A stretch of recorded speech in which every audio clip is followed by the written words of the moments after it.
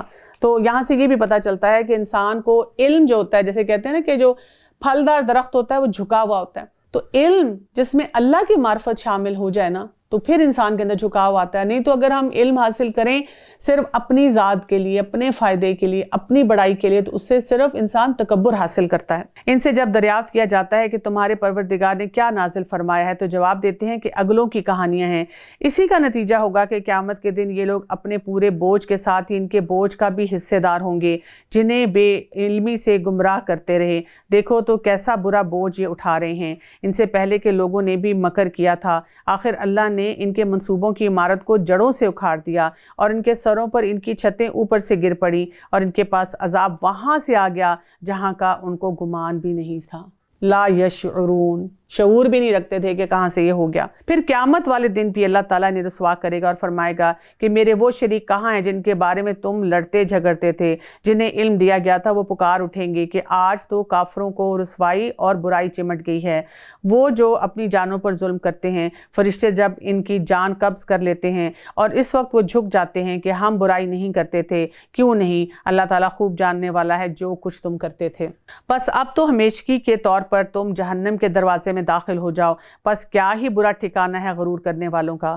اور پرہیزگاروں سے پوچھا جاتا ہے کہ تمہارے پروردگار نے کیا نازل فرمایا، تو وہ جواب دیتے ہیں اچھے سے اچھا۔ جن لوگوں نے بھلائی کی ان کے لیے اس دنیا میں بھلائی ہے، اور یقیناً آخرت کا گھر تو بہت ہی بہتر ہے، اور کیا ہی خوب گھر ہے پرہیزگاروں کا۔ اب آپ دیکھیں یہاں پہ اسی انوائرمنٹ میں رہتے ہوئے، جسے کہتے ہیں نا کہ ڈفرنس آف اوپینین ہے، جس کو ہم کہتے ہیں نا کہ انسان کے اپنے اندر کا ماحول، اپنے اندر کا موسم کیسے، اپنا پیراڈائم کیا ہے، اسی کی بنیاد پہ انسان ایک جگہ رہتے ہوئے جو ہے وہ خوش ہو رہا ہے، دوسرا جو ہے وہاں پہ خوشی نہیں ہو رہا۔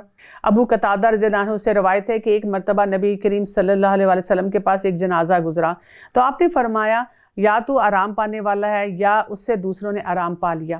صحابہ نے پوچھا یا رسول اللہ صلی اللہ علیہ وسلم اس کا کیا مطلب ہے؟ تو آپ نے فرمایا کہ مومن بندہ جب فوت ہوتا ہے تو دنیا کی پریشانیوں اور تکلیفوں سے آرام پا کر اللہ کی رحمت میں چلا جاتا ہے، اور فاسق جب فوت ہوتا ہے تو انسان، ملک، درخت اور جانور سبھی اس سے آرام پا لیتے ہیں۔ تو ہمیں یہ بھی تو سوچنے کی ضرورت ہے کہ ہم کیسے آثار پیچھے چھوڑ کر جا رہے ہیں۔ ہمیشگی والے باغات جہاں وہ جائیں گے جن کے نیچے نہریں بہ رہی ہیں، جو کچھ یہ طلب کریں گے وہاں ان کے لیے موجود ہوگا۔ پرہیزگاروں کو اللہ تعالیٰ اسی طرح بدلہ دیتا ہے۔ وہ جن کی جانیں فرشتے اس حال میں قبض کرتے ہیں کہ وہ پاک صاف ہوں، اور وہ کہتے ہیں کہ تمہارے لیے سلامتی ہی سلامتی ہے، جاؤ جنت میں اپنے ان اعمال کے بدلے جو تم کرتے تھے۔ کیا ان کو کہا جاتا ہے یقولون سلام علیکم ادخلوا الجنہ بما کنتم تعملون، کہ سلامتی کے ساتھ وہاں داخل ہو جاؤ اپنے عمل کی وجہ سے۔ حالانکہ یہ بھی حقیقت ہمیں پتہ ہونی چاہیے کہ ہم اپنے اعمال کی بنیاد پہ جنت میں نہیں جا سکتے، یہ تو ہمارے رب کا ہم پہ کوئی فضل و کرم ہی ہوگا تو ہم وہاں جائیں گے۔ کیا یہ اسی بات کا انتظار کر رہے ہیں کہ ان کے پاس فرشتے آ جائیں یا تیرے رب کا حکم آ جائے؟ ایسا ان لوگوں نے بھی کیا تھا جو ان سے پہلے تھے، ان پر اللہ تعالیٰ نے کوئی ظلم نہیں کیا بلکہ وہ خود اپنی جانوں پر ظلم کرتے ہیں، پس ان کے برے اعمال کے نتیجے انہیں مل کے، اور جس کی ہنسی اڑاتے تھے اس نے ان کو گھیر لیا۔ مشرک لوگوں نے کہا کہ اگر اللہ تعالیٰ چاہتا تو ہم اور ہمارے باپ دادا اس کے سوا کسی اور کی عبادت ہی نہ کرتے، نہ ان کے فرمان کے بغیر کسی چیز کو حرام کرتے۔ یہی فعل ان سے پہلے کے لوگوں کا رہا، تو رسولوں پر تو صرف کھلم کھلا پیغام کو پہنچا دینا ہے۔ ہم نے ہر امت میں رسول بھیجا کہ لوگوں صرف اللہ کی عبادت کرو اور اس کے سوا تمام معبودوں سے بچو، پس بعض لوگوں کو تو اللہ نے ہدایت دی اور بعض پر گمراہی ثابت ہوگی، پس تم خود زمین میں چل پھر کر دیکھ لو کہ جھٹلانے والوں کا انجام کیسا ہوا۔ پھر بار بار دعوت دی جاتی ہے کہ جو حقائق قرآن مجید میں بتا دیے گئے ہیں ان کو سمجھنے کے لیے کیا کرو، خود چل پھر کے دیکھو، خود آئیڈینٹیفائی کرو۔ گو آپ ان کی ہدایت کے خواہش مند رہے ہیں، لیکن اللہ تعالیٰ اسے ہدایت نہیں دیتا جسے گمراہ کر دے، اور نہ ان کی کوئی مددگار ہوتا ہے۔ وہ لوگ بڑی سخت قسمیں کھا کر کہتے ہیں کہ مردوں کو اللہ تعالیٰ زندہ نہیں کرے گا۔ کیوں نہیں، ضرور زندہ کرے گا، یہ تو اس کا برحق لازمی وعدہ ہے، لیکن اکثر لوگ جانتے نہیں۔ اس لیے بھی کہ یہ لوگ جس چیز میں اختلاف کرتے تھے اسے اللہ تعالیٰ صاف کر دے، اور اس لیے بھی کہ خود کافر اپنا جھوٹا ہونا جان لیں۔ ہم جب کسی چیز کا ارادہ کرتے ہیں تو صرف ہمارا یہ کہہ دینا ہوتا ہے کہ ہو جا، بس وہ ہو جاتی ہے۔ جن لوگوں نے ظلم برداشت کرنے کے بعد اللہ کی راہ میں ترک وطن کیا ہے، ہم انہیں بہتر سے بہتر ٹھکانہ دنیا میں عطا فرمائیں گے، اور آخرت کا ثواب تو بہت ہی بڑا ہے۔ کاش کے لوگ اس سے واقف ہوتے۔ الذین صبروا وعلی ربہم یتوکلون، اور جنہوں نے دامن صبر نہ چھوڑا اور اپنے پالنے والے ہی پر بھروسہ کرتے رہے۔ آپ سے پہلے بھی ہم انسانوں کو ہی بھیجتے رہے جن کی جانب وحی اتارا کرتے تھے، بس اگر تم نہیں جانتے تو اہل علم سے دریافت کر لو۔ دلیلوں اور کتابوں کے ساتھ یہ ذکر یعنی کتاب ہم نے آپ کی طرف اتارا ہے کہ لوگوں کی جانب جو نازل فرمایا گیا ہے آپ اسے کھول کر بیان کریں، شاید کہ یہ غور و فکر کریں۔ جب ہم قرآن پاک کی ابتدا کرتے ہیں نا سورہ البقرہ میں، اور جب کہا جاتا ہے کہ غیب کو مانو، تو بہت سے ایسے لوگ جو بہت پڑھے لکھے ہوتے ہیں، سائنٹیفک ریسرچز کرتے ہیں، تو وہ یہی باتیں کہتے ہیں نا کہ بلائنڈ فیتھ، آپ بلائنڈلی چاہتے ہیں ہم فالو کریں۔ آج کل کا یوتھ بھی کئی دفعہ کہتا ہے کہ آپ ہمیں کیوں فورس کر رہے ہیں کہ ہم یہ سب کچھ پڑھیں، لیکن اللہ سبحانہ وتعالیٰ بار بار اس بات کی دعوت دیتے ہیں کہ دلیل کے ساتھ بات کرو، اور ایکسپلور کرو، اور ریسرچ کرو، اور اپنی عقل کو استعمال کرو، کیونکہ جتنا زیادہ آپ اپنی عقل کو صحیح طریقے سے استعمال کریں گے تو پھر آپ کو اس کا فائدہ بھی ہوگا۔ بدترین داؤ پیچ کرنے والے کیا اس بات سے بے خوف ہو گئے ہیں کہ اللہ تعالیٰ نے زمین میں دھنسا دے، یا ان کے پاس ایسی جگہ کا عذاب آ جائے جہاں کا انہیں وہم و گمان بھی نہ ہو، یا انہیں چلتے پھرتے پکڑ لے؟ یہ کسی صورت میں اللہ تعالیٰ کو جائز نہیں کر سکتے، یا انہیں ڈرا دھمکا کر پکڑ لے، پس یقیناً تمہارا پروردگار اعلیٰ شفقت اور انتہائی رحم والا ہے۔ کیا انہوں نے اللہ کی مخلوق میں سے کسی کو نہیں دیکھا کہ اس کے سائے دائیں بائیں جھک کر اللہ تعالیٰ کے سامنے سربر سجود ہیں اور عاجزی کا اظہار کرتے ہیں؟ یقیناً آسمان و زمین کے کل جاندار اور تمام فرشتے اللہ تعالیٰ کے سامنے سجدہ کرتے ہیں اور ذرا بھی تکبر نہیں کرتے، اور اپنے رب سے جو ان کے اوپر ہے کپ کپاتے رہتے ہیں، اور جو حکم مل جائے اس کی تعمیل کرتے ہیں۔ اللہ تعالیٰ ارشاد فرما چکا ہے کہ دو معبود نہ بناؤ، معبود تو صرف وہی اکیلا ہے، اور پس تم سب صرف میری ہی ڈر اور خوف رکھو۔ آسمان و زمین میں جو کچھ ہے سب اسی کا ہے، اور اسی کی عبادت لازم ہے۔ کیا پھر تم اس کے سوا اوروں سے ڈرتے ہو؟ تمہارے پاس جتنی بھی نعمتیں ہیں سب اسی کی دی ہوئی ہیں۔ اب بھی جب تمہیں کوئی مصیبت پیش آ جائے تو اسی کی طرف نالا فریاد کرتے، اور جہاں اس نے وہ مصیبت تم سے دفع کر دی، تم میں سے کچھ لوگ اپنے رب کے ساتھ شریک کرنے لگتے ہیں کہ ہماری دی ہوئی نعمتوں کی ناشکری کریں۔ اچھا، کچھ فائدہ اٹھا لو، آخر کار تمہیں معلوم ہو ہی جائے گا۔ آپ دیکھیں کہ یہاں پر بھی جو توحید کی بات ہوئی، اللہ سے ساتھ جڑنے کی بات ہوئی، شرک سے، کفر سے اپنے آپ کو بچانے کی بات ہوئی، وہاں پہ بھی نعمتوں کا ذکر آ گیا۔ یعنی ہم جب سمجھتے ہیں کہ ہم سے نعمتوں کے مطابق جو ہم اپنے معاملات کو درست نہیں رکھ پا رہے، ان کو بھی ٹھیک کرنے کے لیے کیا کرنا ہوگا؟ اللہ کی معرفت کو بڑھانا ہوگا، اور جسے جانتے بوجھتے بھی نہیں اس کا حصہ ہماری دی ہوئی چیزیں مقرر کرتے ہیں۔ واللہ، تمہارے اس بہتان کا سوال تم سے ضرور کیا جائے گا، اور وہ سبحانہ و تعالیٰ کے لیے لڑکیاں مقرر کرتے ہیں، اور اپنے لیے وہ جو اپنی خواہش کے مطابق ہو۔ ان میں سے جب کسی کو لڑکی ہونے کی خبر دی جائے تو اس کا چہرہ سیاہ ہو جاتا ہے اور دل ہی دل میں گھٹنے لگتا ہے۔ اس بری خبر کی وجہ سے لوگوں سے چھپا چھپا پھرتا ہے، سوچتا ہے کہ کیا اس ذلت کو لیے ہوئے ہی رہے یا اسے مٹی میں دبا دے۔ کیا ہی برے فیصلے کرتے ہیں۔ اب یہاں پہ اب آپ دیکھیں کہ انسان کے ایٹیٹیوڈ دکھایا جا رہا ہے کہ جب وہ اللہ تعالیٰ کی معرفت نہیں حاصل کرتا، شکر گزاری نہیں کرتا، تو اللہ تعالیٰ جو نعمتیں دیتا ہے اس کے ساتھ بھی اس کا تعلق درست نہیں ہوتا۔ جیسے ایک بات یہاں پتہ چل رہی ہے، لڑکی کا ذکر کیا گیا کہ جب لڑکی پیدا ہونے کی خبر اسے ملتی، اور یہ سین آپ اپنے خاندانوں میں، گھروں میں دیکھتے ہیں، اور میں ڈاکٹر ہونے کے ناطے تقریباً ہر دوسرے دن ہسپتال میں دیکھتی ہوں کہ جیسے ہی جا کے کہتی ہوں مبارک ہو تو سب کے چہرے چمک اٹھتے ہیں کہ ضرور لڑکا ہوگا جو ڈاکٹر مبارکباد دے رہی ہیں، اور جب میں کہتی ہوں کہ اللہ نے بیٹی دی ہے تو پھر آنکھوں میں اور چہرے پہ ایک عجیب سی کیفیت آتی ہے، ایک رنگ آتا ہے، ایک رنگ جاتا ہے، اور پھر ایک دوسرے کو دیکھ کے کہتے ہیں چلو اللہ کا شکر ہے، یعنی جیسے کہتے ہیں کہ زبردستی کی بات کر رہے ہوتے ہیں۔ تو یہاں پہ اللہ تعالیٰ اس کیفیت کا جو ہے اس کے بارے میں بات کر رہے ہیں۔ آخرت پر ایمان نہ رکھنے والوں ہی کی بری مثال ہے، اللہ کے لیے تو بہت ہی بلند صفت ہے اور وہ بڑا ہی غالب اور با حکمت ہے۔ اگر لوگوں کے گناہ پر اللہ تعالیٰ کی گرفت کرتا تو روئے زمین پر ایک بھی جاندار باقی نہ رہتا، لیکن وہ تو انہیں ایک وقت مقرر تک ڈھیل دیتا ہے۔ جب ان کا وہ وقت آ جاتا ہے تو وہ ایک ساتھ نہ پیچھے رہ سکتے ہیں اور نہ ہی وہ آگے بڑھ سکتے ہیں۔ یعنی آپ دیکھیں کہ جو وقت آتا ہے اس کے بارے میں بتایا جا رہا ہے کہ یہ حساب کتاب جو ہے انسان کو وہاں پر ہلا دے گا اگر انسان اس کے بارے میں سوچے۔ عائشہ رضی اللہ عنہ سے مروی ہے کہ رسول اللہ صلی اللہ علیہ وسلم نے فرمایا، قیامت کے روز جس کا حساب لے لیا گیا وہ تو ہلاک ہو گیا۔ میں نے عرض کیا، اللہ کے رسول صلی اللہ علیہ وسلم، مجھے اللہ آپ پر فدا کرے، کیا اللہ تعالیٰ نے یہ نہیں فرمایا کہ جو شخص دائیں ہاتھ میں نامہ اعمال دیا گیا اس سے آسان حساب لیا جائے گا؟ تو آپ صلی اللہ علیہ وسلم نے فرمایا کہ یہ تو محض انہیں دکھانا ہے، البتہ جس شخص کے حساب پر بحث کی گئی وہ یقیناً ہلاک ہو گیا۔ اور وہ اپنے لیے جو ناپسند رکھتے ہیں اللہ کے لیے ثابت کرتے ہیں، اور ان کی زبانیں جھوٹی باتیں بیان کرتی ہیں کہ ان کے لیے خوبی ہے۔ نہیں، دراصل ان کے لیے آگ ہے اور یہ دوزخیوں کے پیش رو ہیں۔ واللہ، ہم نے تجھ سے پہلے کی امتوں کی طرف بھی اپنے رسول بھیجے، لیکن شیطان نے ان کے بدعمال ان کی نگاہوں میں آراستہ کر دیے۔ وہ شیطان آج بھی ان کا رفیق بنا ہوا ہے اور ان کے لیے دردناک عذاب ہے۔ اس کتاب کو آپ پر ہم نے اس لیے اتارا ہے کہ آپ ان کے لیے ہر اس چیز کو کھول دیں جس میں وہ اختلاف کرتے ہیں، اور یہ ایمانداروں کے لیے رہنمائی اور رحمت ہے۔ وَمَا أَنزَلْنَا عَلَيْكَ الْكِتَابَ إِلَّا لِتُبَيِّنَ لَهُمُ الَّذِي اخْتَلَفُوا فِيهِ وَهُدًى وَرَحْمَةً لِقَوْمٍ يُؤْمِنُونَ۔ اور اللہ آسمان سے پانی برسا کر اس سے زمین کو اس کی موت کے بعد زندہ کر دیتا ہے، یقیناً اس میں ان لوگوں کے لیے نشانیاں ہیں جو سنیں۔ یعنی یہاں پر اب آپ دیکھیں سننے کی بات ہو رہی ہے، یسمعون، سننا بہت ضروری ہے۔ اور اسی لیے جب ہمارے ساتھ کوئی بحث کرے، خاص طور پہ خاندان میں کرے، کوئی بچہ کرے، تو آپ اس کو کہیں کہ بیٹا صرف سن لو، اوپن مائنڈڈنس کے ساتھ سن لو بات کو۔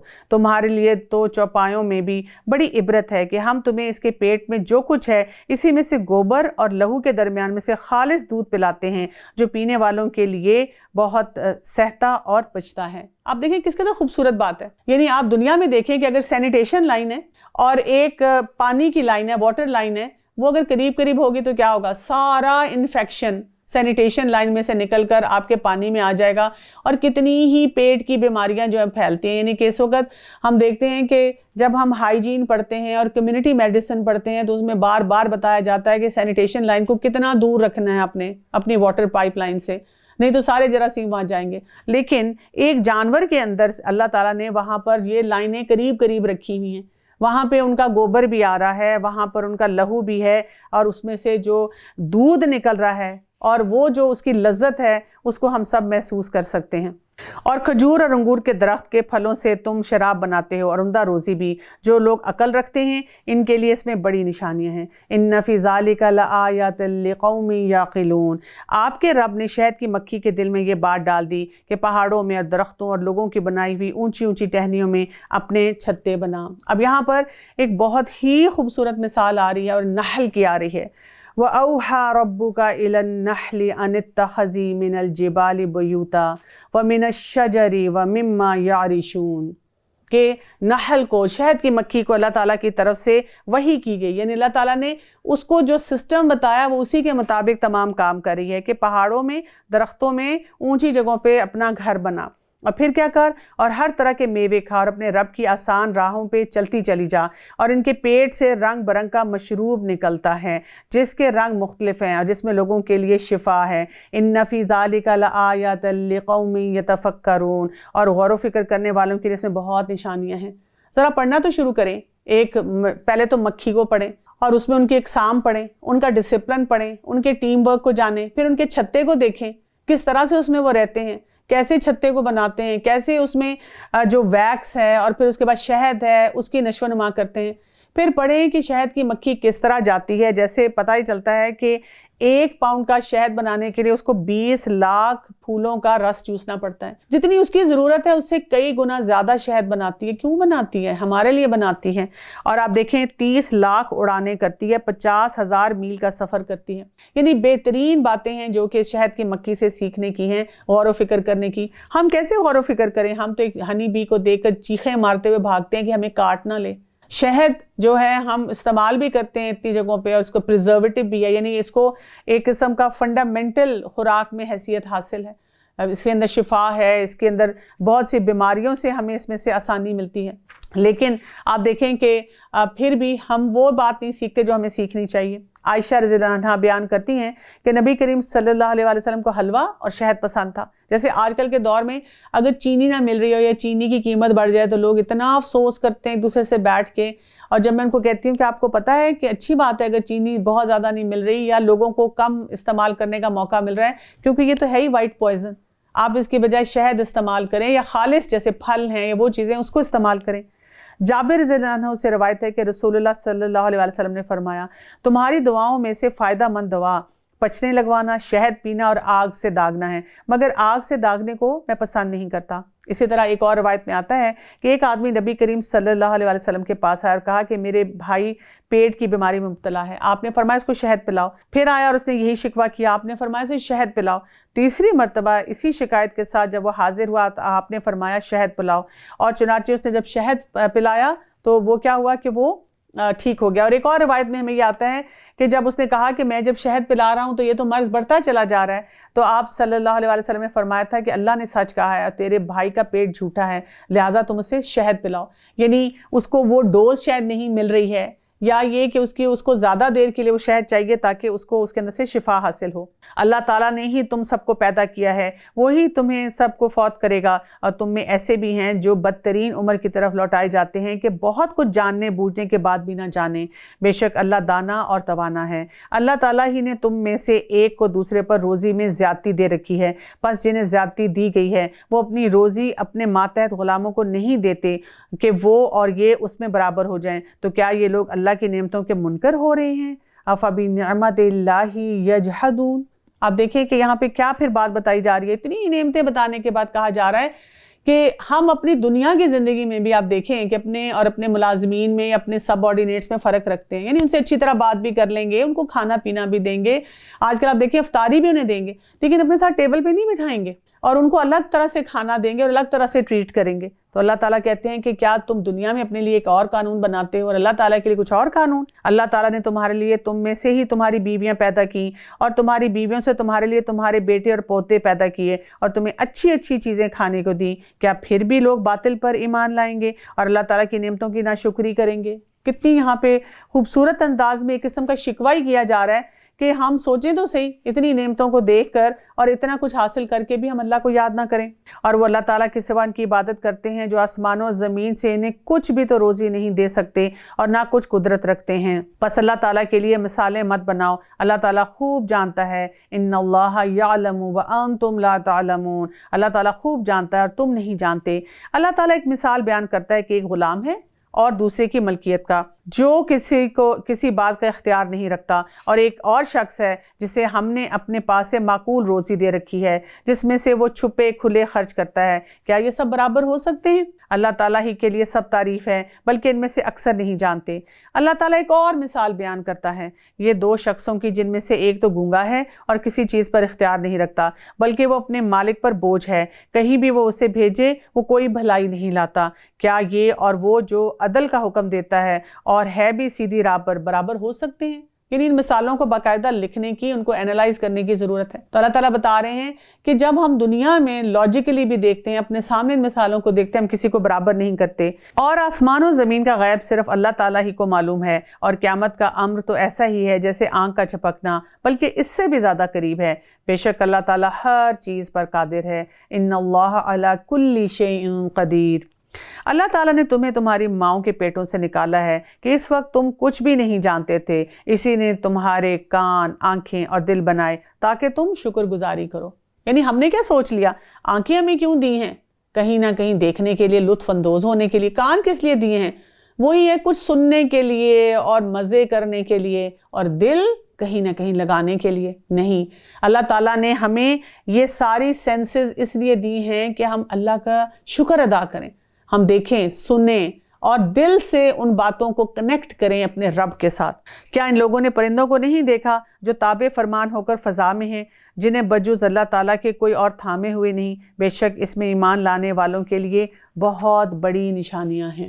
اور اللہ تعالیٰ نے تمہارے لیے تمہارے گھروں میں سکونت کی جگہ بنا دی ہے، اور اسی نے تمہارے لیے چوپایوں کے کھالوں کے گھر بنائے ہیں جنہیں تم ہلکا پھلکا پاتے ہو، اور اپنے کوچ کے دن اور اپنے ٹھہرنے کے دن بھی، اور ان کی اون اور روئیں اور بالوں سے بھی اس نے بہت سے سامان اور ایک وقت مقرر تک کے لیے فائدے کی چیزیں بنائی ہیں۔ اللہ ہی نے تمہارے لیے اپنے پیدا کردہ چیزوں میں سے سائے بنائے ہیں، اور اسی نے تمہارے لیے پہاڑوں میں غار بنائے ہیں، اور اسی نے تمہارے لیے کرتے بنائے ہیں جو تمہیں گرمی سے بچائیں، اور ایسے کرتے بھی جو تمہیں لڑائی کے وقت کام آتے ہیں۔ وہ اسی طرح اپنی پوری نعمتیں دے رہا ہے کہ تم حکم بردار بن جاؤ۔ اور دیکھیں سایوں کی بات ہوئی ہے، یعنی ہم تو کہتے ہیں نا کہ وہ نیچرلی یہ ہوتا ہے نا کہ جیسے سورج یا لائٹ کی جو ڈائریکشن ہو تو وہ سایہ بنتا ہے، لیکن اللہ تعالیٰ اس کو بھی نسبت اپنے ساتھ دے رہے ہیں۔ مقصد کہنے کا یہ ہے کہ جب ہم نعمتوں کی بات کریں تو ایک جیسے کہتے ہیں نا سیکنڈ یا ملی سیکنڈ پہ بھی ہمیں کچھ نہ کچھ ایسا ضرور نظر آ سکتا ہے جس پر ہم اپنے آپ کو اللہ تعالیٰ کے ساتھ جوڑ سکیں، اس سے کنیکٹ ہو سکیں۔ اسی لیے کہا گیا نا کَذَلِكَ يُتِمُّ نِعْمَتَهُ عَلَيْكُمْ لَعَلَّكُمْ تُسْلِمُونَ، تاکہ ہم اپنے آپ کو سرنڈر کر دیں، اللہ کے آگے جھک جائیں۔ پھر بھی اگر یہ منہ موڑ رہے ہیں تو آپ پر صرف کھول کر تبلیغ کر دینا ہے۔ یہ اللہ کی نعمتیں جانتے پہچانتے ہوئے بھی اس کے منکر ہیں، بلکہ ان میں سے اکثر ہی ناشکرے ہیں۔ اور جس دن ہم ہر امت میں سے گواہ کھڑے کریں گے، پھر کافروں کو نہ اجازت دی جائے گی اور نہ ان سے توبہ کرنے کو کہا جائے گا، اور جب یہ ظالم عذاب دیکھ لیں گے پھر نہ تو ان سے ہلکا کیا جائے گا اور نہ ہی وہ ڈھیل دیے جائیں گے۔ اور جب مشرکین اپنے شریکوں کو دیکھ لیں گے تو وہ کہیں گے اے ہمارے پروردگار، یہی ہمارے وہ شریک ہیں جنہیں ہم تجھے چھوڑ کر پکارا کرتے تھے۔ پس وہ انہیں جواب دیں گے کہ تم بالکل ہی جھوٹے ہو۔ اس دن وہ سب عاجز ہو کر اللہ کے سامنے اطاعت کا اقرار پیش کریں گے، اور جو بہتان بازی کیا کرتے تھے وہ سب ان سے گم ہو جائے گی۔ جنہوں نے کفر کیا اور اللہ کی راہ سے روکا، ہم انہیں عذاب پر عذاب بڑھاتے جائیں گے، یہ بدلہ ہوگا ان کی فتنہ پردازیوں کا۔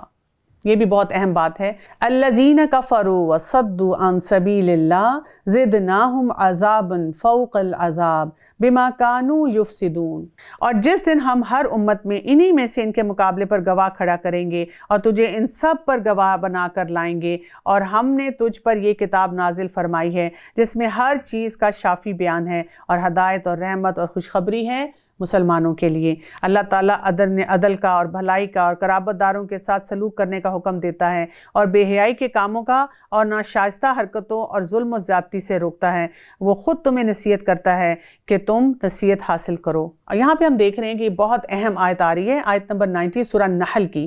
اس میں ہم دیکھتے ہیں کہ 3 بات کام کرنے کا ہمیں حکم دیا گیا ہے اور 3 چیزوں سے ہمیں روکا گیا ہے، اور یہ بہت ہی اہم بات ہے۔ اور اس کو ہم دیکھتے ہیں کہ اکثر جمعے کے خطبے میں اس کو پڑھا جاتا ہے۔ جیسے کچھ لوگوں کا یہ شکوہ ہوتا ہے نا، وہ یہ بات کہتے ہیں کہ جی جب خطبہ ہوتا ہے جمعے کا، اس میں کوئی اچھی بات کیوں نہیں بتائی جاتی، ایسی بات کیوں نہیں بتائی جاتی جو کہ سوسائٹی کے اندر سیوک سینس پیدا کرے۔ تو بات یہ ہوتی ہے کہ جب اگر کسی بھی خطبے میں کہا جاتا ہے کہ نماز کی طرف آؤ، تو کیا نماز ہمیں طہارت کی طرف نہیں لے کر آتی؟ آپ وضو کرتے ہیں، آپ کو جگہ بھی صاف رکھنی ہے، آپ نے نماز پڑھنی ہے، آپ نے جسم بھی اپنا صاف رکھنا ہے، آپ نے اپنی سوچ کو بھی صاف کرنا ہے۔ یعنی خطبوں میں تو وہ باتیں بتائی جاتی ہیں، اتنی گہرائی سے بتائی جاتی ہیں۔ مسئلہ ہماری قوم کا یہ ہے کہ نہ ان کو سمجھ آتی ہے، نہ وہ غور و فکر کرتے ہیں، تو پھر اسی وجہ سے ان باتوں کا بھی ان پہ اثر نہیں ہوتا۔ تو آیت نمبر 90 میں اللہ سبحانہ تعالیٰ فرماتے ہیں ان اللہ یأمر بالعدل والاحسان وایتاء ذی القربى وینہی عن الفحشاء والمنکر والبغی یعظکم لعلکم تذکرون۔ اب آپ دیکھیں کہ یہاں پر کیا کیا باتیں بتائی گئی، عدل اور احسان۔ عدل کیا ہوتا ہے؟ برابری کا معاملہ، یعنی وہ معاملہ برابری کا نہیں ہے کہ میں ہر ایک کے ساتھ برابری کا سلوک رکھوں۔ یہ برابری وہ ہوتی ہے جو اللہ تعالیٰ نے اسٹیبلش کر دی ہے، یعنی ماں باپ کے تعلقات میں، بہن بھائیوں کے ساتھ، شوہر اور بیوی کے ساتھ، پھر اسی طرح سے اور مختلف جو ہمارے ریلیشن شپس ہوتے ہیں، اس میں مجھے عدل کرنا ہے۔ اور عدل وہی ہے جو اللہ تعالیٰ نے مجھے ایک چارٹر دے دیا ہے رائٹس اینڈ رسپانسبلٹیز کا، اپنے حقوق نہیں اتنے مانگنے بلکہ اپنے فرائض کی طرف توجہ دینی ہے۔ اور احسان کیا ہے؟ اب اگر میں اس سے بڑھ کر کسی کے ساتھ اچھا معاملہ کروں تو یہ میرے لیے میری طرف سے احسان ہوگا۔ اور پھر وہی بات ہے کہ ذی قربا کے ساتھ میں نے کس طرح سے اپنے تعلقات کو بہتر کرنا ہے۔ پھر اس کے ساتھ ہمیں روکا کس چیز سے گیا؟ فحاشی سے، ہر قسم کی فحاشی سے روکا گیا، منکر سے روکا گیا۔ منکر کیا ہوتا ہے؟ جس کو سوسائٹی بھی ایکسیپٹ کرتی ہے کہ اچھا کام نہیں ہے۔ اور بغی کیا ہے؟ ریبیل کرنا، باغی پنا اپنے اندر لے آنا، ان چیزوں سے روکا گیا ہے۔ اور اللہ کے عہد کو پورا کرو جبکہ تم آپس میں قول و قرار کرو، اور قسموں کو اس کی پختگی کے بعد مت توڑو، حالانکہ تم اللہ تعالیٰ کو اپنا ضامن ٹھہرا چکے ہو، اور تم جو کچھ کرتے ہو اللہ اس سے بخوبی جانتا ہے۔ اور اس عورت کی طرح نہ ہو جانا جس نے اپنا سوت مضبوط کاٹنے کے بعد ٹکڑے ٹکڑے کر کے توڑ ڈالا، کہ تم اپنی قسموں کو آپس کے مکر کا باعث ٹھہراؤ، اس لیے کہ ایک گروہ دوسرے گروہ سے بڑھا چڑھا ہو جائے۔ بات صرف یہی ہے کہ اس عہد سے اللہ تمہیں آزما رہا ہے۔ یقیناً اللہ تعالیٰ تمہارے لیے قیامت کے دن ہر اس چیز کو کھول کر بیان کرے گا جس میں تم اختلاف کرتے ہو۔ آپ دیکھیں کہ یہاں پہ یہ بھی پتہ چل رہا ہے کہ جو دنیا میں ہمیں بہت سے اختلافات پہ پتہ ہی نہیں چلے گا کہ یہ ایسے ہے یا ویسے ہے یا کیا کرنا چاہیے، لیکن آخرت میں ان سب چیزوں کی حقیقت ہمارے سامنے آ جائے گی۔ اگر اللہ چاہتا تو تم سب کو ایک ہی گروہ بنا دیتا، لیکن وہ جسے چاہے گمراہ کر دیتا ہے اور جسے چاہے ہدایت دیتا ہے۔ یقیناً تم جو کچھ کر رہے ہو اس کے بارے میں باز پرس کی جانے والی ہے۔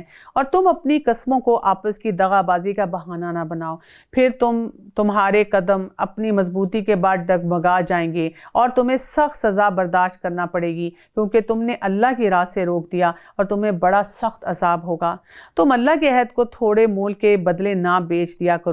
یاد رکھو اللہ کے پاس کی چیز ہی تمہارے لیے بہتر ہے، بشرطیہ کہ تم علم رکھتے ہو۔ تمہارے پاس جو کچھ ہے سب فانی ہے، اور اللہ تعالیٰ کے پاس جو کچھ ہے باقی ہے، اور صبر کرنے والوں کو ہم بھلے اعمال کا بہترین بدلہ ضرور عطا فرمائیں گے۔ جو شخص نیک عمل کرے، مرد ہو یا عورت، لیکن صاحب ایمان ہو، تو ہم اسے یقیناً نہایت بہترین زندگی عطا فرمائیں گے، اور اس کے نیک اعمال کا بھی بہترین بدلہ انہیں ضرور دیا جائے گا۔ یہ بھی بہت اہم بات ہے جس کو سمجھنا چاہیے۔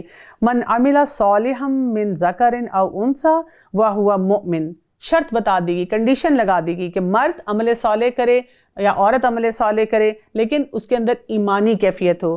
فَلَنُحْيِيَنَّهُ حَيَاةٌ طَيِّبَةٌ، جو شخص نیک عمل کرے، مرد ہو یا عورت، لیکن با ایمان ہو، تو ہم اسے یقیناً نہایت بہتر زندگی عطا فرمائیں گے، اور ان کے نیک اعمال کا بدلہ بہتر انہیں دیں گے۔ یہ بھی سورہ نحل کی بہت اہم آیت ہے، آیت نمبر 97 کو دیکھیے۔ من عمل صالحا من ذکر او انثی وہو مؤمن، کیا بات کی جا رہی ہے یہاں پر؟ کہ جو بھی مرد ہو یا عورت وہ نیک عمل کرے، لیکن اس کی کنڈیشن کیا ہے؟ وہ صاحب مومن ہو۔ اب آپ دیکھیں یہاں پر حیات طیبہ کی بات ہو رہی ہے، تو بات ہمیں یہ یاد رکھنے کی ضرورت ہے کہ مرد ہو یا عورت، یہ نہیں ہوگا کہ اگر مرد نے نماز پڑھی اور عورت نے بھی پڑھی تو مرد کو زیادہ کریڈٹ دے دیا جائے گا نماز پڑھنے کا، عورت کو نہیں ملے گا، سچ بولنے پہ، اسی طرح سے صفائی ستھرائی رکھنے پہ، تعلقات کی بہتری پہ، ان سب چیزوں میں ہمیں کیا بتایا جا رہا ہے کہ مرد عورت جو بھی معاملہ کرے ان کو کیا ملے گا؟ برابر کا ثواب ملے گا۔ اور دنیا کی زندگی کی یہاں بات کی، اور ساتھ کیا کہہ دیا گیا؟ وَلَنَجْزِيَنَّهُمْ أَجْرَهُمْ بِأَحْسَنِ مَا كَانُوا يَعْمَلُونَ، اور ان کو بہترین بدلہ جو ہے ان کے نیک اعمال کے سلسلے میں آگے بھی دیا جائے گا۔ تو یہ جو پیکج ہے یہ ہمیں یاد رکھنا ہے۔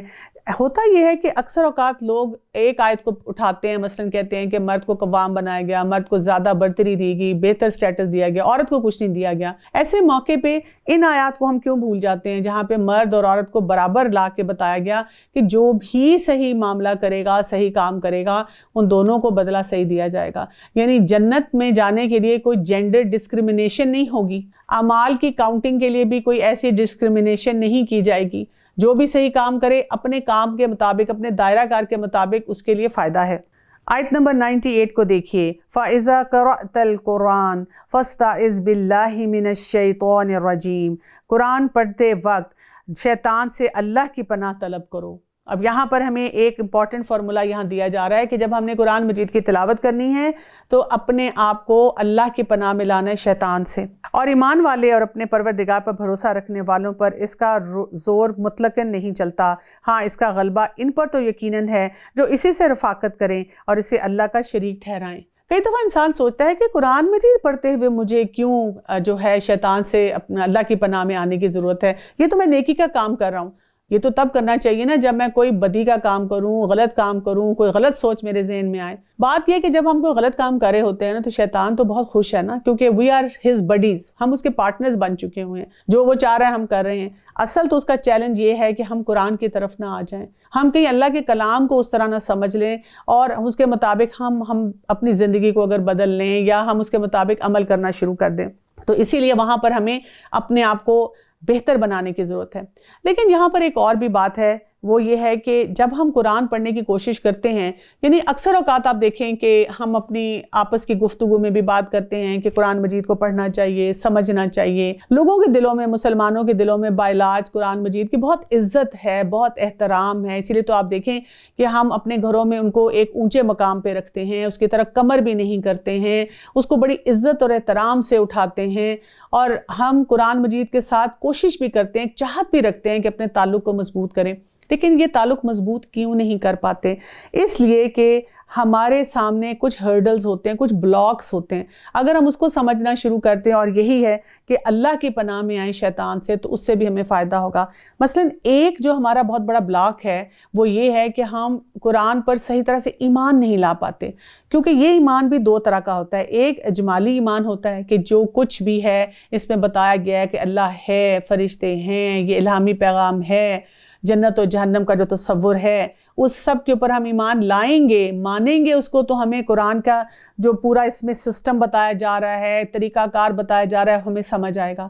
اسی طرح سے تفصیلی ایمان، کہ اگر ہم نے سرسری طور پہ مان لیا کہ ہاں یہ اللہ کی طرف سے ہے اور یہ ہماری الہامی کتاب ہے، ہم نے اس کی عزت کرنی ہے، لیکن ہم کبھی یہ کوشش بھی تو کر لیں کہ ہم تفصیل سے اس کو پڑھ لیں۔ پھر دوسرا ہمارا بہت بڑا ہرڈل یہ ہوتا ہے کہ اللہ سبحانہ تعالیٰ نے تو قرآن میں ہمیں بتا دیا کہ قرآن کو بہت آسان بنایا گیا ہے، لیکن ہم کیا کرتے ہیں، ان آسانیوں کو نہیں سمجھتے، ان سے ڈرتے رہتے ہیں۔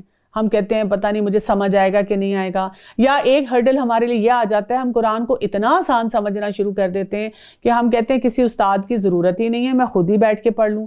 دنیا کے تو کسی بھی ایزی سے ایزی سبجیکٹ کے لیے ہم یہ نہیں کرتے، باقاعدہ اس کی پوری کلاسز پوری کرتے ہیں، اٹینڈنس بھی اپنی پوری لگاتے ہیں۔ اسی طرح سے کچھ لوگوں کے لیے یہ ہرڈل ہو جاتا ہے کہ وہ قرآن کو چھوڑ دیتے ہیں، یعنی جس طرح سے اس کے ساتھ تعلق بنانا چاہیے، دنیا ان کے اوپر اتنی حاوی آ جاتی ہے کہ ان کو لگتا ہے کہ قرآن کے لیے میرے پاس ٹائم نہیں ہے۔ جب وہ کسی سے بات کرتے ہیں، وہ کہتے ہیں میرا دل بہت چاہتا ہے پڑھنے کو، لیکن کیا کریں۔ خواتین کہتی ہیں جیسے گھر کے اتنے جھنجھٹ ہیں، کام ہیں، بچے ہیں۔ جاب والے کہتے ہیں جیسے نوکری ہے نا، نوکری کا معاملہ ہے۔ اسی طرح سے جو لوگ اسٹوڈنٹس ہیں، پڑھائی کر رہے ہیں، وہ کہتے ہیں کہ جی ہماری پڑھائی اتنی زیادہ ہے۔ مزے کی بات ہے کہ سوشل میڈیا کو تو ہم بہت ٹائم دے دیتے ہیں، کوئی چیز ایسی نہیں جو ہم اپلوڈ نہیں کر رہے ہوتے اپنے فیس بک، انسٹاگرام اور ٹویٹر پہ، وہ سارے کام ہو رہے ہیں، گپ شپ ہماری پوری لگ رہی ہے، ہماری کافی مارننگ سب کچھ ہو رہی ہیں، نہیں ہے تو یہ ایک ہمارے لیے ہرڈل ہے کہ ہم قرآن کو چھوڑنا شروع کر دیتے ہیں۔ اسی طرح سے ہم دیکھتے ہیں کہ ہمارے لیے ایک اور بہت بڑا ہرڈل جو ہو جاتا ہے، وہ قرآن کو جو کیری کرنے والے لوگ ہیں، جو ان کے رول ماڈل ہیں، جو ان کے قاری حضرات ہیں، ان میں بھی اگر ہم دیکھیں مختلف بیہیویئرز آ جاتے ہیں۔ کچھ تو بہت صاحب ایمان ہوتے ہیں، ان کا پورا بیہیویئر وہ ہوتا ہے جو کہ وہ پڑھا رہے ہیں، سکھا رہے ہیں، اور اپنی ذاتی زندگی ہے، جس طرح ان کی ڈیلنگ ہے وہ اس کے مطابق ہے، لیکن کچھ اس میں بھی منافقت کر جاتے ہیں، یا کچھ لوگ بالکل فاجر ہیں، پڑھ تو رہے ہیں، پڑھا بھی رہے ہیں، لیکن اپنی مرضی کی باتیں کرتے ہیں، اور اس کی وجہ سے بھی عام لوگوں کے لیے یہ ہرڈل ہو جاتا ہے، یہ رکاوٹ آ جاتی ہے کہ ہم کس کو سنیں اور کس سے پڑھنے کی کوشش کریں۔ اسی طرح سے جب ہم قرآن مجید کی تلاوت کرتے ہیں، اس کو پڑھتے ہیں، اس کو سمجھتے ہیں، تو ایک ہرڈل ہمارے لیے یہ بھی ہو جاتا ہے کہ ہم اس کو کنیکٹ نہیں کر پاتے، یعنی ہم قرآن مجید کے حکم کو پڑھتے ہیں اور پھر کتنی دیر بیٹھ کے سوچتے رہتے ہیں کہ اس کا میری زندگی سے کیا تعلق ہے، یا کبھی کبھی ہماری زندگی میں کوئی بہت بڑا مسئلہ ہو، ہم کہتے ہیں اس کو میں کیسے اپلائی کروں، میرے لیے بہت کنفیوژن ہو گئی ہے۔ تو ان سب ہرڈل سے ہم اپنے آپ کو کیسے نکال سکتے ہیں کہ جب بھی ہم قرآن مجید کی تلاوت کریں، ہم اللہ کی پناہ میں آئیں، اپنے رب سے کہیں کہ یا اللہ میں ایسے چاہتی ہوں کہ یہ مجھے اس طرح سے سمجھ آئے جس طرح آپ نے نازل فرمایا، اور شیطان میرے دل میں کوئی بھی اس قسم کا وسوسہ، اس قسم کی سوچ نہ ڈالے کہ اس کی وجہ سے میں بھٹک جاؤں۔ اور جب ہم کسی آیت کی جگہ دوسری آیت بدل دیتے ہیں اور جو کچھ اللہ تعالیٰ فرماتا ہے اسے وہ خوب جانتا ہے، تو یہ کہتے ہیں کہ تو بہتان باز ہے۔ بات یہ ہے کہ ان میں سے اکثر جانتے ہی نہیں ہیں۔ کہہ دیجئے کہ اسے آپ کے رب کی طرف سے جبرائیل علیہ السلام حق کے ساتھ لے کر آئے ہیں، تاکہ ایمان والوں کو اللہ تعالیٰ استقامت عطا فرمائے اور مسلمانوں کی رہنمائی اور بشارت ہو جائے۔ کہ کس لیے آیا ہے؟ لِيُثَبِّتَ الَّذِينَ آمَنُوا، ہمیں کنسسٹنٹ پیٹرن دینے کے لیے، ہمارے اندر استقامت پیدا کرنے کے لیے. یعنی آج کے دور کا یہ بھی بہت بڑا چیلنج ہے لوگوں کی زندگی میں. وہ کہتے ہیں کہ کبھی ہم کوئی کام کرنا شروع کر دیتے ہیں بڑے جوش سے، پھر چھوڑ دیتے ہیں. دیکھیں رمضان میں کتنا جوش ہوتا ہے نا، کیونکہ شیطان بھی بند ہے، اللہ تعالیٰ کی طرف سے نیکیوں کا موسم بہار ہے، تو ہم کیا کر رہے ہوتے ہیں، خوب نیکیاں کر رہے ہیں. اور اس وقت ہمیں لگ رہا ہوتا ہے کہ دیکھیے گا تو صحیح، رمضان ختم بھی ہو گیا نا تو میں نے یہی کرتے رہنا ہے. لیکن آپ دیکھیں جیسے ہی ہمیں شوال کا چاند نظر آتا ہے ہماری کیفیت بدلنا شروع ہو جاتی ہے، اور ہم پھر سارا سال اپنے آپ کو کچوکے خود ہی لگاتے رہتے ہیں کہ ہائے رمضان میں نے کتنا اچھا گزارا تھا، کیوں نہیں اس کے بعد میرے اندر یہ کیفیت آتی. اس لیے کہ ہم اپنے اس تعلق کو کمزور کر دیتے ہیں. ہمیں اپنے اس تعلق کو اسی طرح سے مضبوط رکھنا ہے. یعنی ہمارے پاس کوئی پلاننگ ہونی چاہیے. ٹھیک ہے رمضان ایک انٹینسو کورس کی طرح ہے، اس میں ہم نے بہت سارے اپنے کاموں کو ہم نے پیچھے کیا ہوتا ہے کہ نہیں رمضان ہے، نہیں قرآن کو وقت دینا ہے. اب رمضان کے بعد جب آپ اپنی باقی ساری ایکٹیویٹیز کو بھی بیلنس میں لانا چاہ رہے ہیں تو ٹاپ پرائرٹی ہونی چاہیے ڈیلی کہ میری نمازیں اور میرا قرآن کا وقت کیسا ہوگا. ہمیں بخوبی علم ہے کہ یہ کافر کہتے ہیں کہ اسے تو ایک آدمی سکھاتا ہے، اور اس کی زبان جس کی طرف یہ نسبت کر رہے ہیں اجمی ہے، اور یہ قرآن تو صاف عربی زبان میں ہے.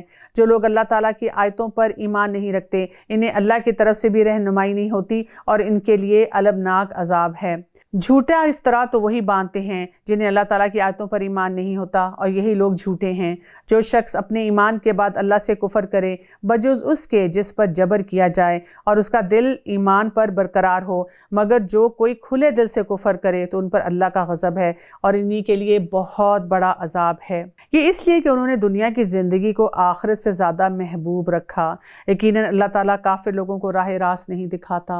وَأَنَّ اللَّهَ لَا يَهْدِي الْقَوْمَ الْكَافِرِينَ. اور یہ وہ لوگ ہیں کہ جن کے دلوں پر اور جن کے کانوں پر اللہ نے مہر لگا دی، اور یہی لوگ غافل ہیں. یعنی ہم نے اس سے پہلے بھی دیکھا کہ اللہ تعالیٰ نے دل، کان اور آنکھیں ہمیں کس لیے دی؟ سب فیکلٹیز اس لیے دی تھی کہ ہم ان سے سمجھیں، انٹرنلائز کریں سارے میسیجز کو، انسائٹ ڈیولپ کریں، دور اندیشی اپنے اندر لائیں، سیکھیں، اللہ تعالیٰ کے ساتھ کنیکٹ ہو. جب ہم نہیں کرتے تو پھر غفلت کی وجہ سے اللہ تعالیٰ بھی ان پہ مہر لگا دیتا ہے. کچھ شک نہیں کہ یہی لوگ آخرت میں سخت نقصان اٹھانے والے ہیں. جن لوگوں نے فتنوں میں ڈالے جانے کے بعد ہجرت کی، پھر جہاد کیا اور صبر کا ثبوت دیا، بے شک تیرا رب ان باتوں کے بعد انہیں بخشنے والا اور مہربانی کرنے والا ہے. جس دن ہر شخص اپنی ذات کے لیے لڑتا جھگڑتا آئے گا، اور ہر شخص کو اس کے کیے ہوئے اعمال کا پورا بدلہ دیا جائے گا، اور لوگوں پر مطلقاً ظلم نہ کیا جائے گا. اللہ تعالیٰ اس بستی کی مثال بیان کرتا ہے. وَضَرَبَ اللَّهُ مَثَلًا. کیا مثال یہاں پہ بیان کی جا رہی ہے؟ جو پورے امن اور اطمینان سے تھی، اور اس کی روزی اس کے پاس بافراغت ہر جگہ سے چلی آ رہی تھی. پھر اس نے اللہ تعالیٰ کو نعمتوں کا کفر کیا تو اللہ تعالیٰ نے اسے بھوک اور ڈر کا مزہ چکھا دیا، جو بدلہ تھا ان کے کرتوتوں کا. ان کے بعد انہی میں سے رسول بھیجا، پھر بھی انہوں نے اسے جھٹلایا، پس انہیں عذاب نے آ دبوچا، اور وہ تھے ہی ظالم. یعنی اس سے یہ پتہ چلتا ہے کہ اللہ تعالیٰ ہر وقت رہنمائی کے لیے ہمارے لیے راستے نکالتے رہتے ہیں. جیسے پہلے کیا تھا، ایک نبی کیا آیا، ایک رسول آیا، اور لوگوں نے کچھ نے سنا، باقیوں نے نہیں مانا، وہ چلا گیا. اب ایک اور آ گیا وقت کے ساتھ. جب بھی مورل ڈکلائن سوسائٹی میں ہوتا ہے تو اللہ تعالیٰ ضرور ایسے اسباب پیدا کر دیتا ہے کہ لوگوں کے لیے گنجائش ہو کہ وہ اپنی اصلاح کر سکیں. کبھی بھی ایسے نہیں ہوا کہ جب مورل ڈکلائن ہے تو ہمارے پاس کوئی راستہ نہیں. اور آج کے دور میں آپ دیکھیں کہ جہاں پر ہر قسم کی خرافات ون کلک اوے ہے، تو قرآن کو پڑھنا سمجھنا بھی ہمارے لیے ون کلک اوے ہے. یعنی ہم نے بس یوں اپنا اسکرین اٹھانی ہے اور کسی جگہ پہ گھر بیٹھے بیٹھے سب کچھ سیکھ لینا ہے. کووڈ کی وجہ سے جب لوگ گھروں میں رہ گئے ہیں تو کتنی چیزیں متاثر ہوئی ہیں. لیکن آپ دیکھیں کہ جو تعلیم، قرآن کی تعلیم کا سلسلہ ہے وہ بھی اپنی جگہ قائم ہے. آپ چاہیں تو ابھی بھی قرآن کو سیکھ سکتے ہیں اور وقت دے سکتے ہیں. اور جو کچھ حلال اور پاکیزہ روزی اللہ نے تمہیں دے رکھی ہے اسے کھاؤ، اور اللہ کی نعمتوں کا شکر ادا کرو اگر تم اسی کی عبادت کرتے ہو. تو یہاں پر پھر دیکھیں کھانے پینے کے ساتھ حلال طیباً کی بات آئی، اور پھر اللہ کی نعمتوں پہ شکر کا ذکر آیا. تم پر صرف مردار اور خون اور سور کا گوشت اور جس چیز پر اللہ کے سوا دوسرے کا نام پکارا جائے حرام ہے. پھر اگر کوئی شخص بے بس کر دیا جائے یا نہ وہ خواہش مند ہو اور نہ حد سے گزرنے والا ہو تو یقیناً اللہ تعالیٰ بخشنے والا اور رحم کرنے والا ہے. کس چیز کو اپنی زبان سے جھوٹ موٹ نہ کہا کرو کہ یہ حلال ہے اور یہ حرام ہے کہ اللہ پر جھوٹی بہتان باندھ لو. ان الذین یفترون علی اللہ الکذب لا یفلحون. سمجھ لو کہ اللہ تعالیٰ پر بہتان بازی کرنے والے کامیابی سے ہی محروم رہ جاتے ہیں. تو ہمیں اس طرح سے کبھی خود سے یہ نہیں کہنا چاہیے کہ آئی تھنک دس از حلال اینڈ آئی تھنک دس از حرام، کیونکہ یہ فیصلے اللہ کی طرف سے ہیں۔ انہیں بہت معمولی فائدہ ملتا ہے اور ان کے لیے دردناک عذاب ہے، اور یہودیوں پر جو کچھ ہم نے حرام کیا تھا اسے ہم پہلے ہی سے آپ کو سنا چکے تھے۔ ہم نے ان پر ظلم نہیں کیا بلکہ وہ خود اپنی جانوں پر ظلم کرتے تھے۔ جو کوئی جہالت سے برے عمل کر لے، پھر توبہ کر لے اور اصلاح بھی کر لے، تو پھر آپ کا رب بلا شک و شبہ بڑی بخشش کرنے والا اور نہایت مہربان ہے۔ کیونکہ جب ہم قرآن کو پڑھتے ہیں اور ہمیں تھوڑی سی بے چینی پریشانی ہوتی ہے، ہم کہتے ہیں کہ اچھا اب مجھ سے تو بڑے غلط کام ہوئے ہیں، میں نے تو پہلے یہ بھی کیا یہ بھی کیا، تو اللہ سبحانہ وتعالیٰ یہاں پہ ہمیں کیا دے رہے ہیں؟ روم فار امپروومنٹ کی گنجائش دے رہے ہیں کہ کوئی بات نہیں، ہو گیا تو اب آپ کیا کریں؟ آپ توبہ کریں، اصلاح کر لیں، پچھلی باتوں کو چھوڑ دیں، بھول جائیں ان کو۔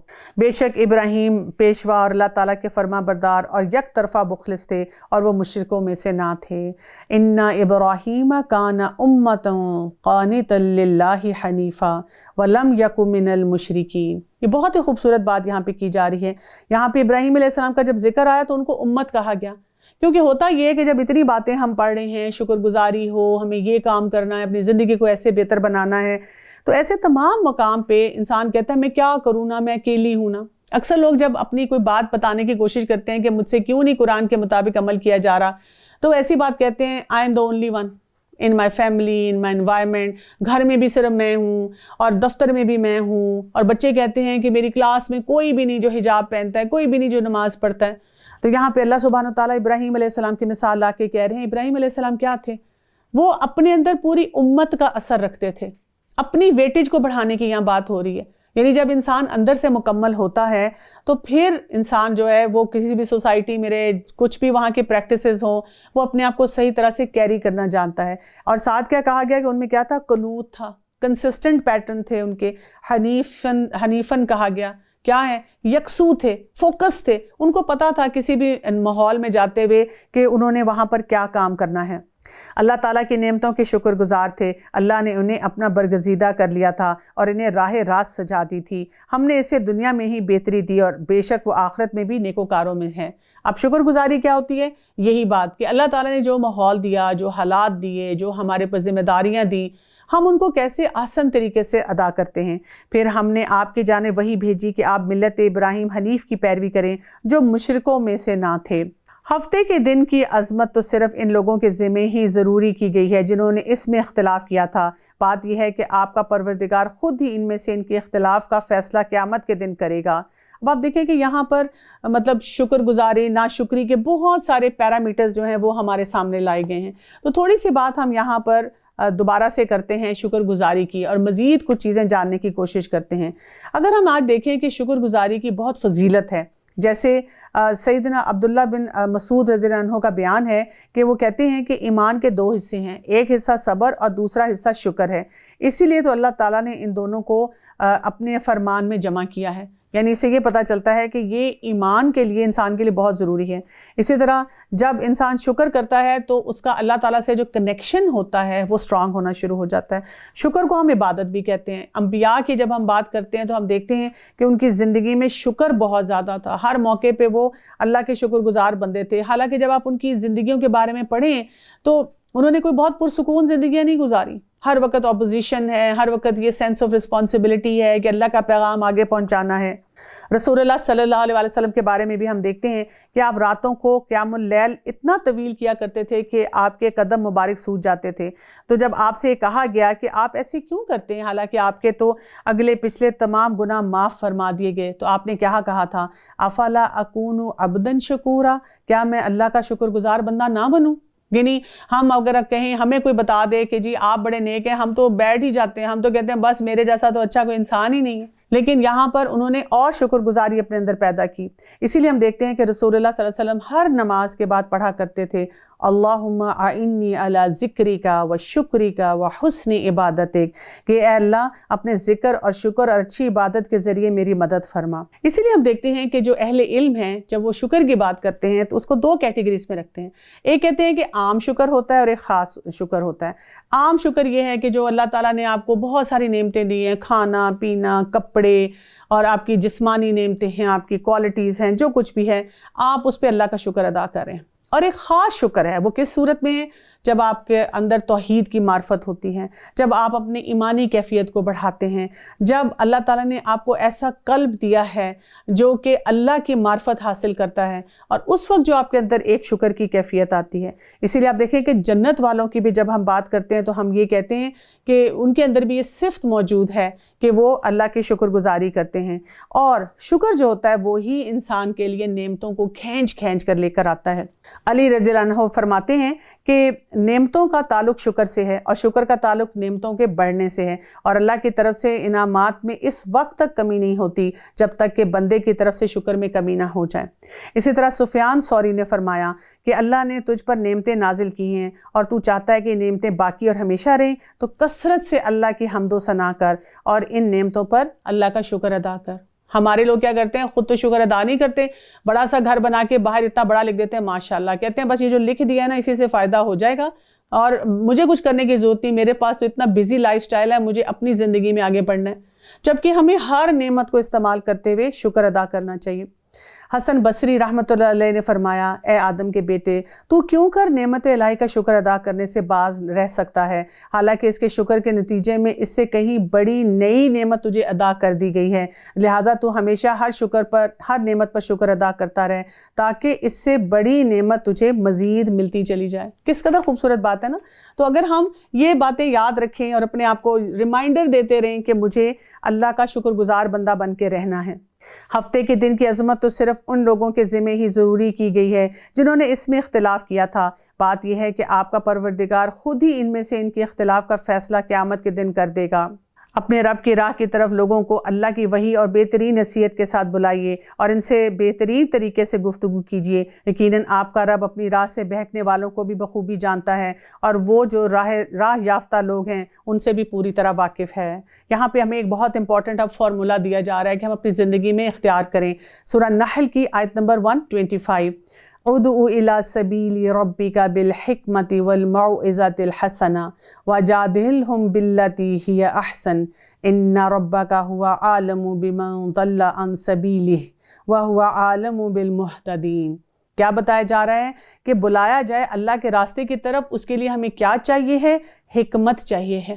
یعنی اگر ہم لوگوں کو بھی یہ دعوت دینا چاہتے ہیں، اور وہ لوگ کون سے ہیں؟ ہمارے پیارے، ہمارے گھر والے، ہمارے ارد گرد کے لوگ جو چاہ رہے ہیں اپنی زندگیوں کو بہتر بنانا، اور ہمارے دل میں بھی ان کے لیے بہت دکھ ہے، ہم چاہتے ہیں کہ وہ بہتر سے بہتر زندگی کی طرف جائیں، تو اب ہمیں حکمت چاہیے۔ اور حکمت کیا ہوتی ہے؟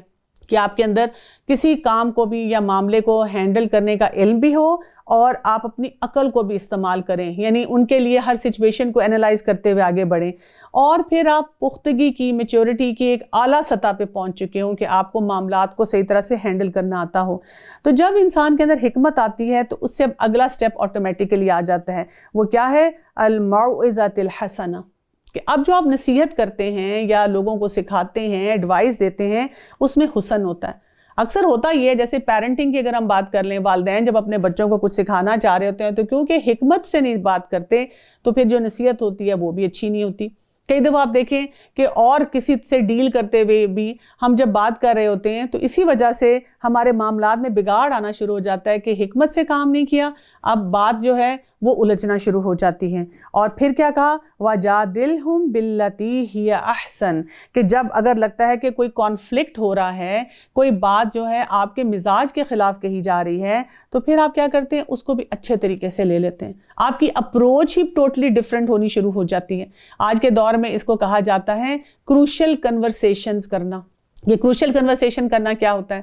کہ جب آپ کو کسی سے بات چیت کرنی ہے اور آپ کا ایک اور پوائنٹ آف ویو ہے اور ان کا کچھ اور پوائنٹ آف ویو ہے، اور آپ کے جذبات جو ہیں وہ بھڑکنا شروع ہو گئے ہیں، اور اب آپ کسی فیصلے پہ جانا چاہ رہے ہیں تعلقات کو خراب کیے بغیر، تو اس کے لیے یہ فارمولہ ہمارے دین نے ہمیں دے دیا، کیونکہ اللہ تعالیٰ ہی بہتر جانتا ہے کہ کون لوگ ہدایت یافتہ ہیں۔ اگر اس فارمولے کو ہم سمجھنا شروع کر دیں اور اپنے اندر پہلے حکمت کو بڑھائیں، پھر دوسرے سٹیپ پہ آئیں اور ایسے طریقے سے لوگوں سے بات کرنا شروع کریں، ایسے طریقے سے لوگوں کو نصیحت کریں یا سمجھانے کی کوشش کریں کہ ان کا بھی دل چاہے اس کام کو کرنے کو۔ اور اگر کوئی اختلاف ہوتا ہے تو اس کے لیے ایک ہی فارمولہ ہے کہ ایگری ٹو ڈس ایگری، کہ اگر ہو بھی کہ یہ کوئی بات اختلاف کی تو اٹس اوکے۔ اگر اس میں کوئی ایسی بڑی حرام بات نہیں ہے تو ہم ایک دوسرے کو انڈرسٹینڈ کرتے ہوئے آگے بڑھیں. اور اگر بدلہ لو بھی تو بالکل اتنا ہی جتنا صدمہ تمہیں پہنچایا گیا ہے، اور اگر صبر کر لو تو بے شک صابروں کے لیے یہی بہتر ہے. یعنی آپ دیکھیں کہ جب انسان جھگڑوں میں پڑ جاتا ہے یا کوئی معاملات ہمارے جو ہے خراب ہونا شروع ہو جاتے ہیں، تو وہاں پر بھی کیا کہا گیا کہ اگر کوئی بات کہنی ہے، کچھ کرنا ہی ہے، تو وہاں پر بھی کیسے انسان اپنے آپ کو صبر کے ساتھ تھام کے کرے. آپ صبر کریں بغیر توفیق الہی کے، آپ صبر کر ہی نہیں سکتے. اور ان کے حال پر رنجیدہ نہ ہوں، اور جو مکر و فریب یہ کرتے رہتے ہیں ان سے دل تنگ نہ کریں. ان اللہ مع الذین اتقوا والذین هم محسنون. یقین مانو کہ اللہ تعالیٰ پرہیزگاروں اور نیک لوگوں کے ساتھ ہے. تو یہاں پر بھی ایک فارمولہ ہمیں کیا دیا جا رہا ہے کہ اصل بات ہمیں کرنے کی کیا ہے، کس چیز کے اوپر ہمیں توجہ دینی چاہیے؟ تقویٰ پہ. اور تقویٰ کا سپاٹ بھی کہاں پر ہوتا ہے؟ ہمارے دل میں ہوتا ہے. یعنی ہم وہی بات ہے کہ آج ہم نے دل کے اوپر یہ فوکس کیا کہ ہم نے کانوں کو، اپنی آنکھوں کو، اپنی سماعت کو، اپنے پورے جو ہمارے پاس بہت سارے سسٹمز ہیں ان کو کس طرح لے کر چلنا ہے. ہم نے ان کو اس طرح سے لے کر چلنا ہے کہ ہمیں اپنے رب کی بات جو ہے وہ سمجھ آنی شروع ہو، اور ہمارے اندر شکر گزاری کا رویہ آئے. اور اس کے ساتھ ساتھ ہمیں کیا بتا دیا گیا کہ اب جو ہم بات کر رہے ہیں کہ تقویٰ جو ہے وہ بھی دل میں ہے. تو جتنا ہم دل میں تقویٰ بڑھائیں گے، جتنا ہم اپنے دل کو پالش کرتے چلے جائیں گے، ہمارے لیے شکر گزاری کی کیفیت لانا بھی آسان ہو جائے گی. اور اس کے ساتھ پھر کیا ہو جائے گا؟ ہم محسن بن جائیں گے. ہماری ڈیلنگز، ہمارے معاملات لوگوں کے ساتھ، اپنے ساتھ، ہر جگہ پہ بہتر ہوتے چلے جائیں گے. ابو ہریرہ رضی اللہ عنہ سے روایت ہے کہ رسول اللہ صلی اللہ علیہ وسلم نے فرمایا، کوئی شخص محض اپنی عمل کی بنیاد پر جنت میں نہیں جا سکتا. لوگوں نے پوچھا آپ بھی نہیں؟ تو آپ نے فرمایا ہاں میں بھی نہیں، الا یہ کہ اللہ کی رحمت مجھے ڈھانپ لے. تم صبح شام اور تہجد کے اوقات میں میانہ روی کے ساتھ عمل کرتے رہو تو جنت میں پہنچ جاؤ گے. تو یہاں سے اب ہم نے آج کے لیے اپنا یہ بہت اہم سبق سیکھ لیا ہے کہ ہمیں کیا کرنا ہے. ہمیں شکر گزاری کی طرف مزید بڑھتے چلے جانا ہے، اور ان تمام باتوں کو اپنے لیے بھی اپنانا ہے اور اپنے بہت سارے پیاروں کے ساتھ شیئر بھی کرنا ہے. وآخر دعوانا ان الحمد للہ رب العالمین. سبحانک اللہم وبحمدک اشہد ان لا الہ الا انت استغفرک واتوب الیک. السلام علیکم ورحمۃ اللہ وبرکاتہ.